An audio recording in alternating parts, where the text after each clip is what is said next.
Well, first of all, my name is Elsa Silivistra. I've been teaching for over 2 decades, specifically in this school.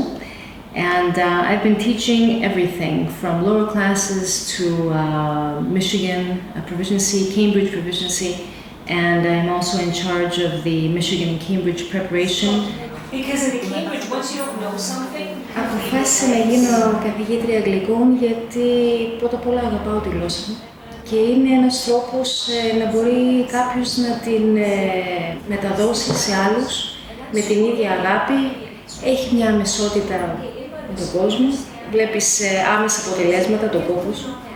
Για μένα να διδάσκω έχει γίνει η ζωή μου. Μ' αρέσουν πάρα πολύ τα παιδιά που έρχονται μέσα και θέλουν με τέτοιο πάθος να μάθουν τη γλώσσα. Αισθάνομαι την ανάγκη τους και μου δίνει ζωή και μου δίνει ενδιαφέρον για να τους δώσω ό,τι περισσότερο μπορώ μέσα από τη γλώσσα που γνωρίζω. Όταν κάποιος με ρωτάει γιατί θα έπρεπε να μάθει αγγλικά εις βάθος, αυτό θα μπορούσα σαν καθηγήτρια να το απαντήσω γιατί να μάθει οποιαδήποτε γλώσσα. Σαν καθηγήτρια αγγλικών, όπως φαντάζομαι και κάθε καθηγήτρια κάθε γλώσσα, η γλώσσα είναι μια πηγή έκφρασης. Είναι τρομερό να έχεις γνώσεις και να μην μπορείς να εκφραστείς και να πεις ακριβώς αυτό που θέλεις και με το επίπεδο που θα ήθελες να το πεις. The others were much lower and closer together. Η πρώτη μέρα κάθε χρονιάς για μένα είναι πολύ σημαντική.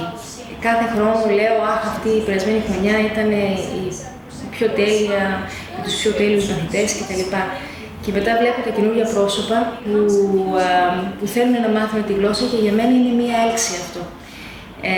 Και έτσι, ενώ έχω μεγάλη νοσταλγία όταν τελειώνει μία χρονιά, όταν ξεκινάει η άλλη, ξεκινάω με καινούρια θέληση και με παραπάνω κέφι, μπορώ να πω, κάθε χρονιά. Και τους το λέω αυτό, κάθε χρόνο λέω ότι αχ, έφυγε η χρονιά και βλέποντας τους καινούριους, δεν καταλαβαίνω πότε τελειώνει και η επόμενη.